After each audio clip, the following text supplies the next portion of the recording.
Je suis Marie-Ève Gagnon, propriétaire avec mon conjoint du Verger des Tourterelles. Jocelyn Ouellette, copropriétaire du Verger avec ma conjointe. Toi, c'est quoi ton nom? Moi, voilà.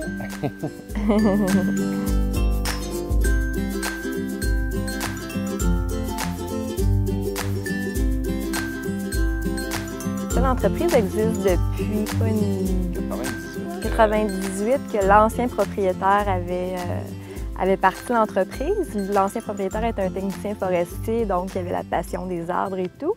Et nous, on a racheté l'entreprise en 2009. Ouais. C'est ça, en 2009, on a racheté l'entreprise. C'est vraiment né d'une passion, dans le fond, étant donné que Jocelyn est technicien forestier. La passion des arbres, la biologie des arbres, c'était un domaine qui m'intéressait. Marie-Ève, sa formation de pâtissière, puis toujours aussi la cueillette que tu aimais beaucoup. Oui, bien c'est ça. Quand j'étais jeune, j'avais été 2 années cueillir des petits fruits au BC. J'avais vraiment une passion pour la cueillette des fruits. Puis, c'est ça, je travaillais comme éducatrice spécialisée dans les écoles, fait que j'avais comme... Je me sentais pas que je me réalisais là, dans mon emploi. J'avais besoin de créer, c'est ça, fait que c'est un petit peu le pourquoi qu'on a acheté l'entreprise, pour relier en fait nos deux passions.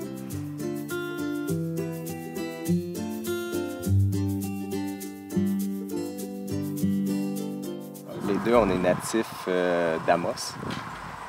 Dans le fond, moi, j'ai toujours resté en Abitibi-Témiscamingue. Marie-Ève s'est exilée un petit peu. Oui, ben, j'étais allée à Montréal un petit peu là, après mes études, travailler là-bas. Moi, en étant justement partie quelques années à l'extérieur de la région, je me suis vraiment rendu compte que la tranquillité, les grands espaces, la nature me manquait là, à l'extérieur.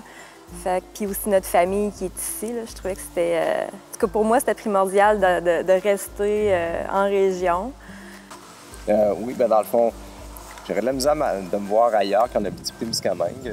Je suis peut-être un peu réduit de l'Abitibi-Témiscamingue. J'aime ma région, puis je trouve qu'on est bien ici. Là. Puis le Témiscamingue nous permet de faire pousser nos pommes ici. Fait que, on est bien content de ça. Là. Je ne me verrais pas ailleurs.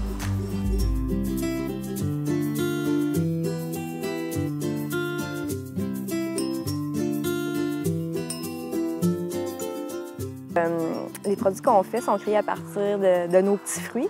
On cultive une dizaine de variétés de petits fruits ici, dont c'est ça, la pomme, le cassis, groseille, gadelle, le sureau, la prune, la framboise, le raisin. J'en oublie sûrement. La pommette, oui. Puis c'est ça, à partir de ces petits fruits-là, on fait des mistels, qui sont des liqueurs alcoolisées de petits fruits, plus de type digestif. Fait qu'on en a 5. Ensuite, on a nos cidres effervescents. Donc, on a, c'est ça, le chanteur de pomme qui est un cidre seulement à la pomme et le farfadelle qui est un cidre de pomme aromatisé à la gadelle. Et puis, on a différentes tartinades. Dans le fond, gelée, beurre de pomme, caramel, sirop, vinaigrette.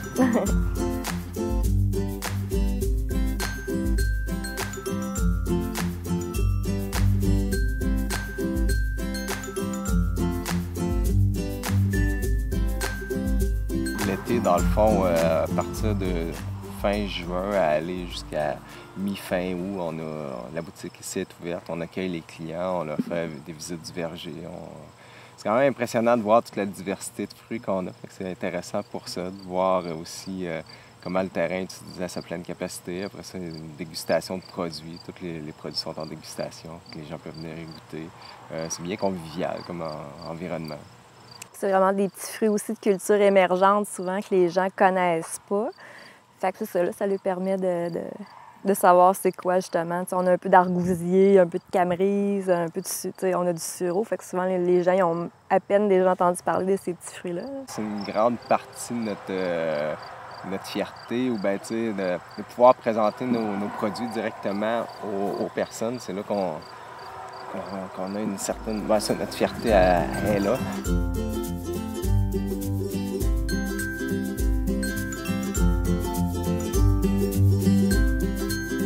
On essaye à chaque année de sortir un nouveau produit là, pour... nous autres, c'est une partie qu'on aime aussi, de développer des nouveaux produits.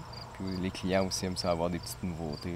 sûr que ça devient redondant, toujours vendre le même produit, tu sais, d'année en année. C'est un speech que tu répètes, que tu répètes, que tu répètes, que tu répètes sans arrêt. Puis, tu sais, comme quand tu réinventes un nouveau produit, ben là, c'est comme si tu vas te rechercher une nouvelle valorisation à travers les gens, parce que ton produit, c'est vraiment le fun de, justement, tu sais, comme quand tu le crées, bien là, tu le fais essayer aux gens, tu vois les réactions, tu sais, tu le modifies selon les... C'est ça, selon les réactions, les commentaires des gens. C'est ça, quand on sort, par exemple, comme l'année passée, on avait sorti notre nouveau cidre à la Gadelle.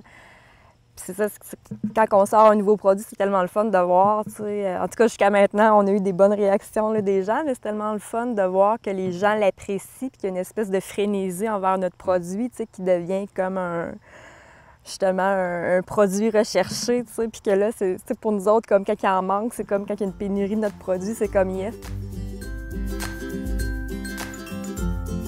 C'est sûr que les pommiers, c'est quand même délicat comme culture. Il y a beaucoup d'insectes, beaucoup de maladies qui s'attaquent aux pommiers. Ça demande des suivis rigoureux. On met des pièges dans le verger pour savoir connaître les populations d'insectes. Avec ça, en fonction du nombre d'insectes qu'on pogne par piège, on est capable de savoir si on va avoir des pertes économiques ou non. C'est tout le temps de suivre ça. Ensuite, les maladies aussi, c'est de faire un bon suivi. Comme l'année dernière, on a été atteint beaucoup par la brûlure bactérienne. Ça, c'est très méchant. C'est dur sur les arbres. On a perdu quand même plusieurs arbres. Mais là, on était capable d'intervenir, puis de couper beaucoup de branches, des arbres infectés pour diminuer cette maladie-là. Puis là, ça s'en vient mieux. Là. Ça prend beaucoup de détermination pour avoir une entreprise, puis ça prend beaucoup de passion aussi. Sinon, c'est beaucoup de défis. Donc, si tu n'es pas prêt à affronter tout ça, tu ne passeras pas au travers. Là. Mais je pense qu'on finit par trouver notre plaisir là-dedans. Puis c'est sûr que pas de passion, tu t'offres pas longtemps. Là. Tu sais, je veux dire, c'est sûr que ça a plusieurs côtés positifs, mais je veux dire, c'est sûr que tu n'auras pas un emploi là, 8 à 4, lundi au vendredi. Tu sais, que tu vas avoir du temps à donner à ta famille. Tu sais, c'est ça, c'est différents choix. Non, c'est quand même ça. On trouve les bons côtés, puis on aime ce qu'on fait. Là.